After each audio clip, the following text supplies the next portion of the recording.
Okay, here's an update. Yes, we haven't built anything. Yes, we haven't even started. The reason being we got the DA, which was a development application which was approved, but unfortunately with the council, they do come along with a few conditions when you get development application approved. The conditions were 26 pages. A lot of them are just generic stuff, but in my case there was a lot of conditions that were, there were 72 conditions in total for me. A lot of them were a little bit not fair, so I had to engage someone to take that back to council and ask for permissions against those conditions. Anyway, cut long story short, we're going through with that final part with council, and I was just waiting on the engineer to update some of his paperwork. So luckily that's going through now, but in the meantime, obviously it's summer here in Australia. It gets bloody hot. Today it's going to be over 30, tomorrow's 35, then it goes to 37 on Sunday, today being Friday. There's not really a lot I can do apart from cut the grass. So cutting the grass, that's the thing at the moment I'm going to talk about. The ride-on I had its day. It was working very hard. It done 9, almost 10 years of cutting grass here on the acreage that I got, and yeah, it was a bloody good mower. Now I had to update it. I've been looking around and went through a whole range of mowers to look at, and I wanted to try and get as close to semi-commercial or commercial as I could rather than the residential range. And you know, I was looking through basically the top 2 or 3 that I was going to go for was Toro, which was the most expensive, but obviously it's got a name for itself. I was going to go for the Bad Boy Maverick, or the Elite. There was good models that I knew that they would be pretty good to work with.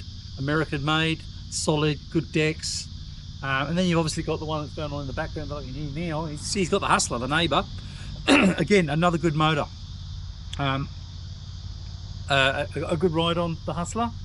It works hard. Again, it's American made, not I'm pro-American, but they just seem to be making the right things when it comes to ride on mowers.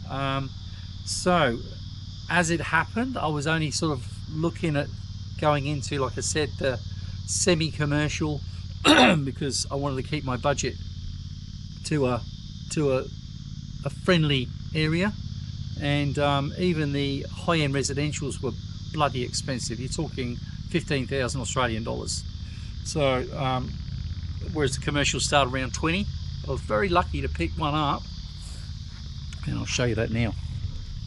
It's this little baby here. All right, the reason I wanted to go with a semi-commercial or the high-end residential, basically the commercial ones start coming out with decks that are supported at the front here. They either have a chain or they have a bracket like that. It keeps it nice and level, keeps it sturdy. The last mower I had, fantastic mower, but it would drop. The front deck would always drop, so I'd be forever losing the front into a stone or something that's in the ground that's solid like a stump, and it would bloody rip the front out of the deck. Well, this one here is absolutely solid, and it's held firm on the front of that bracket there. Chunky wheels makes no difference to me really. The thing that really got me on the last mower was the engine wasn't a problem, nor was the transmission. It was literally just this deck. That was really what got me on the last mower. I really needed that support at the front, and you only get that support from commercial mowers really. So that's really why I was aiming at that. But this time around, because I'm going for a semi-commercial, it comes with a better range of gearboxes and engines. I was predominantly wanted to go with a Kawasaki engine, being Japanese. I love the Japanese engines, and this is the Kawasaki, the FX. They have the FR, which is the residential, the FS I think they have, and an FT, but this is the FX. This is the top, well, the main commercial one that they use for this size machine. They do have FX 691s, smaller engines. This size is perfect for this size mower. I think it's about a 22.5 horsepower, more than ample. I've been using it now, as you can see. It's got a few scratches and bumps on it already, but yeah, this thing chugs through, no problem at all. It eats anything that comes at it. I don't even have to have it on full throttle. Yeah, look, the Hustler and everything else is great. They had their own easy ride systems. I think it was the Bad Boys. That was the one that had the Maverick Bad Boy had the easy ride system. The Ferris had its lovely suspension on the Ferris, but it had a Briggs & Stratton engine. I did not want to go with Briggs & Stratton. The Hustler Fast Track, which was another good one, contender for this, but only had a 10 gauge deck, not a 7 gauge. 10 gauge is a lot thinner than this 7 gauge. It also had a Kawasaki engine.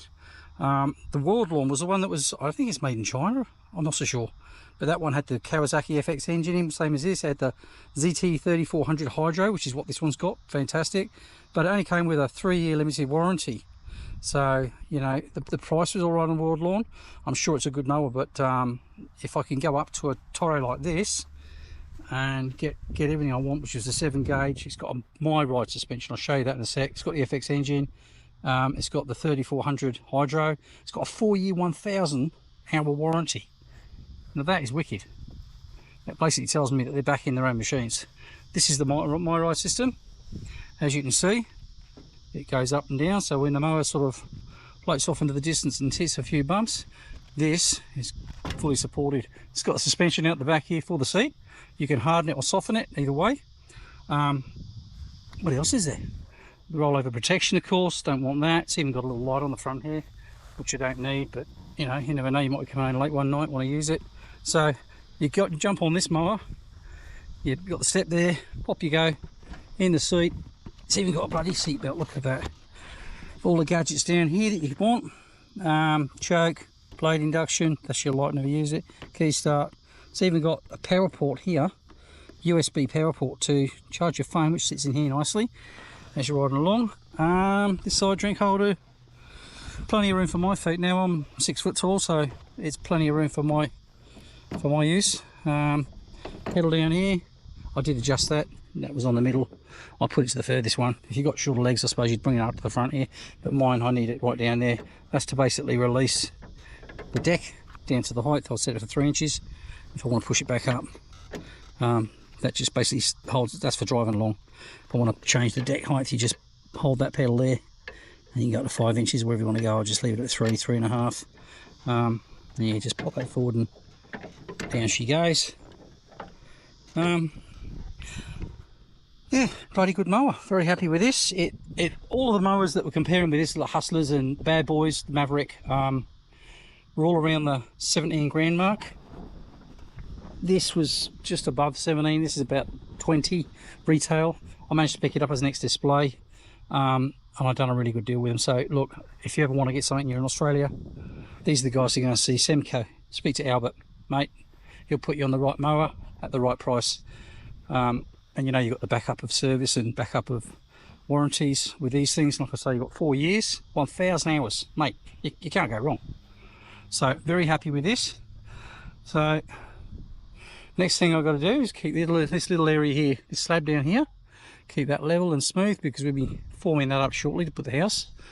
I think, I don't know if I told you this last time, but there was a fence that used to go straight across there.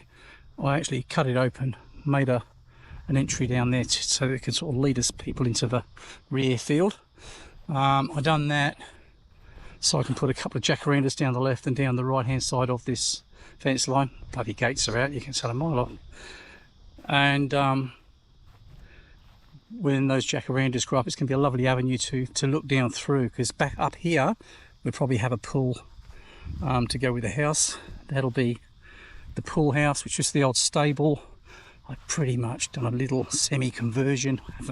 Haven't finished it. I left the rusty roof on purpose. I did like that. But if it starts bloody leaking, I won't like it. Anyway, so what I've done here, I do use it as a photo studio come shed. Found these on the side of the road, just picked them up one day. They were out for council collection. Picked them up and brought them down here and fitted straight in. Beautiful. Got a little humidifier there, dehumidifier. Put these double doors on. Put the same one over there. Yeah, nice little room. But as I say, this might be the pool house, or a little bit of something for people to stay over with. That's it, really.